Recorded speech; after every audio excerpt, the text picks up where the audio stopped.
Okay, welcome back. So we're going to talk about shifting that piston in and out inside of the cylinder. And again, when we're talking about shifting, this is what we mean by shifting the piston. And instead, as you can see right now, that piston 1 transceiver channel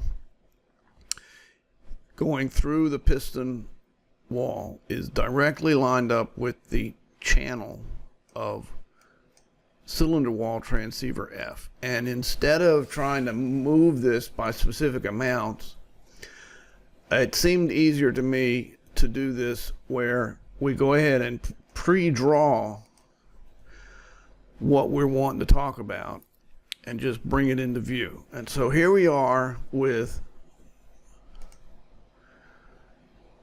piston transceiver 1 shining through the cylinder wall. And we're going to shift the piston because it can do that. It can move. We're going to shift it by 1/4. And so we'll go down here to this drawing where it has been shifted by none, and we'll turn that off. And we'll shift it by 1/4, and it turns on this one. And we'll bring this over into view. And so now we have, instead of shifted by none, which is right here, turn that off, we've shifted it by 1/4. So we move this over. So if you go back and look at shift by none, if you see this channel of the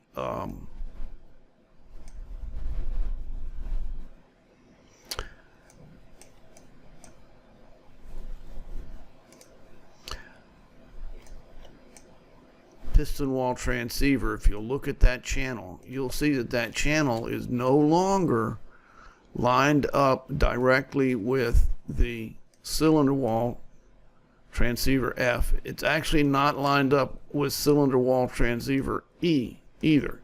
It's just sort of moved over, and that's what we mean by a shift of 1/4.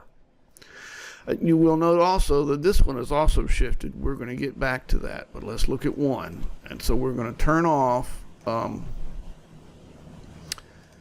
the shift by none. We're going to go over here and look at where it has been shifted by 1/4.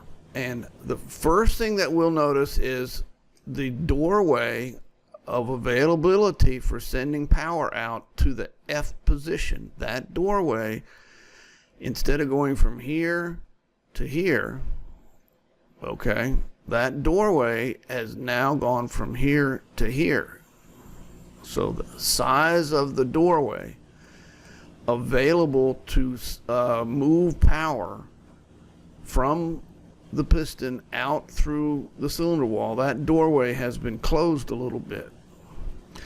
And so what we're going to say is, since we've, and again, the other thing we'll notice is that just over here on this next one over, which is cylinder wall transceiver position E, okay, that doorway has opened up a little bit. So cylinder wall position, transceiver position E is now getting just a little bit of some visibility to piston transceiver 1 right there. Okay, so again, if we go over here to shift by none and turn that on,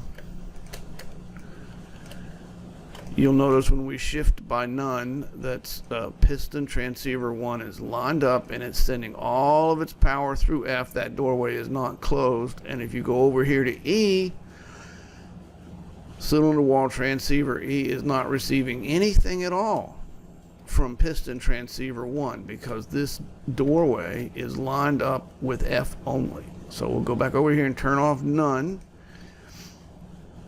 and go over here to shifted by 1/4. And when we shift by 1/4,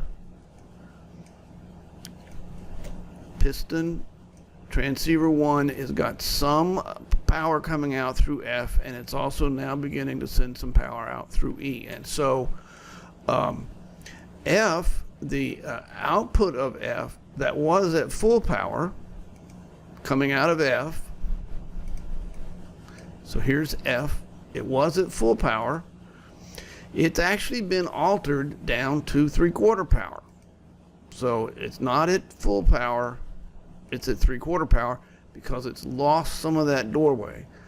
And the E transceiver, which was receiving none, has come up to 1/4 power. So piston transceiver 1 is sending 3/4 power through cylinder wall transceiver F position, 3/4 power, and it's sending 1/4 power through cylinder wall transceiver position E. And that's what happened because we shifted it by 1/4. Got a little less power at F, a little more power at E.